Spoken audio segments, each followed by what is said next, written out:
Pemerintah berbagai instansi terus bahu-membahu untuk melakukan penanganan terhadap gempa yang terjadi di kawasan Cianjur, Jawa Barat, termasuk Menko PNK yang bersama rombongan beberapa waktu lalu sempat menuju ruas jalur nasional Cianjur Cipanas untuk meninjau lokasi longsor akibat gempa yang terjadi dan untuk memperbaharui bagaimana kemudian penanganan pasca gempa yang terjadi di wilayah Cianjur, Jawa Barat. Ini kami telah terhubung secara virtual dengan Menteri Koordinasi Bidang Pembangunan Manusia dan Kebudayaan Pak Muhadjir Effendi. Selamat sore Pak Muhadjir Effendi. Selamat sore Mas Agung. Terima kasih atas kesediaan Anda Pak Muhadjir sudah bergabung bersama kami di Berita Satu Sore. Sudah masuk hari ketiga pasca gempa Cianjur, Jawa Barat ini Pak. Bagaimana penanganan para korban sejauh ini? Pak Menko. Tetap, jadi kita berpegang pada arahan dari Bapak Presiden. Jadi yang kita utamakan adalah korban. Korban itu adalah korban yang hidup, yang selamat dan tanpa cedera itu harus kita evakuasi dan kita tampung di tempat-tempat yang aman. Dan kemudian kita siapkan seluruh kebutuhan-kebutuhan sehari-hari yang diperlukan, mulai dari tenda, kemudian makan sehari-hari, pakaian-pakaian yang dibutuhkan, terutama untuk anak-anak, perempuan, dan orang tua. Kemudian yang korban cedera itu sudah kita rawat sebaik-baiknya. Dan rumah sakit umum daerah itu sementara sebagai rujukan dan nanti sebagai tempat untuk observasi, dan nanti kalau sudah diketahui status sakitnya kita rujuk ke beberapa rumah sakit rujukan baik yang ada di Jakarta maupun yang ada di Bandung dan juga di Sukabumi. Sedangkan untuk yang mereka meninggal ya kita rawat dengan baik sesuai dengan aturan-aturan yang berlaku sesuai ajaran agama yang dianut. Kemudian sampai sekarang masih ada tahap untuk mencari sampai kita ketemukan ada sekitar 39 orang yang hilang dan itu diduga kuat masih tertimbun di tanah-tanah longsor dan rumah-rumah yang roboh, dan ini yang menjadi tanggung jawab dari tim SAR untuk menemukan, dan mudah-mudahan dalam waktu 2-3 hari ke depan semuanya sudah bisa kita temukan. Baik, penanganan pasca gempa ini dititik beratkan terlebih dulu kepada penanganan para korban begitu ya Pak. Bagaimana kemudian dengan rehabilitasi dan rekonstruksi? Prediksi pemulihannya ini kira-kira akan memakan waktu berapa lama, Pak Menko? Kalau sesuai dengan status tanggap darurat yang ditetapkan oleh pemerintah Kabupaten Garut itu 30 hari terhitung sejak peristiwa terjadi. Itu waktu yang diberikan. Tetapi kita berupaya sebelum 30 hari kita sudah bisa memasuki tahap rehabilitasi dan rekonstruksi. Karena itu Bapak Presiden telah memberikan arahan harus dilakukan secara paralel dan simultan, yaitu pada persiapan untuk menuju ke rehab rekon itu sudah dimulai dengan mendata, menginventarisir rumah-rumah yang rusak, dan nanti segera diverifikasi.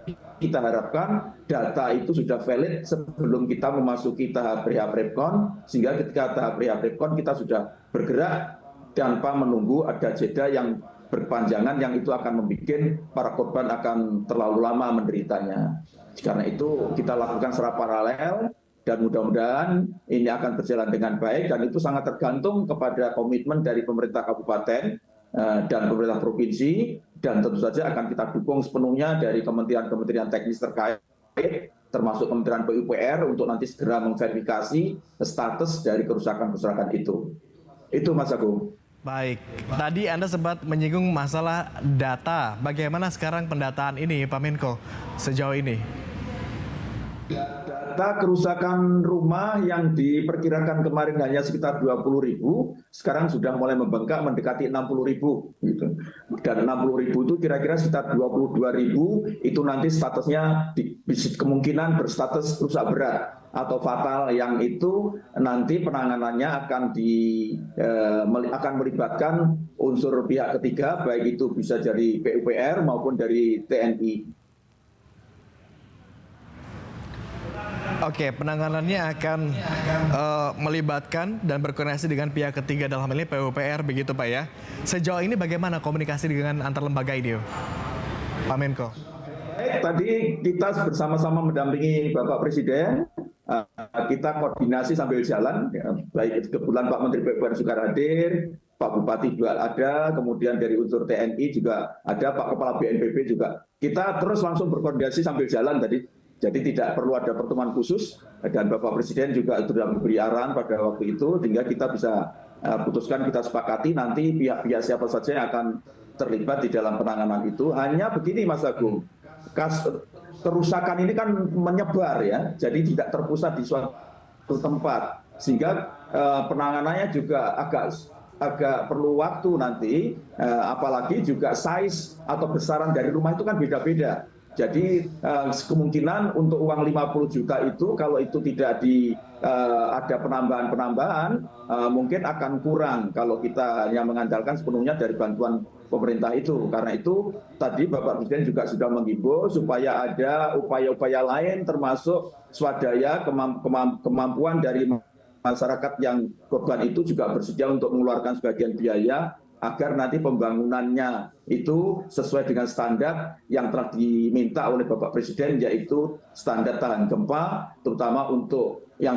dipakai untuk wilayah Cianjur dan sekitarnya. Baik, Pak Menko, berikutnya terkait distribusi. Bagaimana proses distribusi bantuan logistik? Ini agar tersalurkan secara cepat, tetapi tetap tepat sasaran begitu. Intinya semakin hari tentu saja semakin baik. Kalau jumlah logistiknya insya Allah cukup. Cuman untuk distribusi memang masih ada kendala, tetapi insya Allah pada hari ketiga ini saya kira semuanya sudah beres. Karena untuk wilayah-wilayah yang tidak bisa ditembus oleh jalan darat juga sudah mulai diurai, mulai dibuka jalan-jalannya. Dan seandainya masih ada 1-2 yang terisolir, itu pemerintah juga sudah menyiapkan 2 helikopter. Baik dari Basarnas 1 dan dari BNPB 1. Tadi bahkan ketika sebelum Bapak Presiden berkunjung ke lokasi, itu kan sebetulnya menurut protapnya tidak boleh ada helikopter terbang.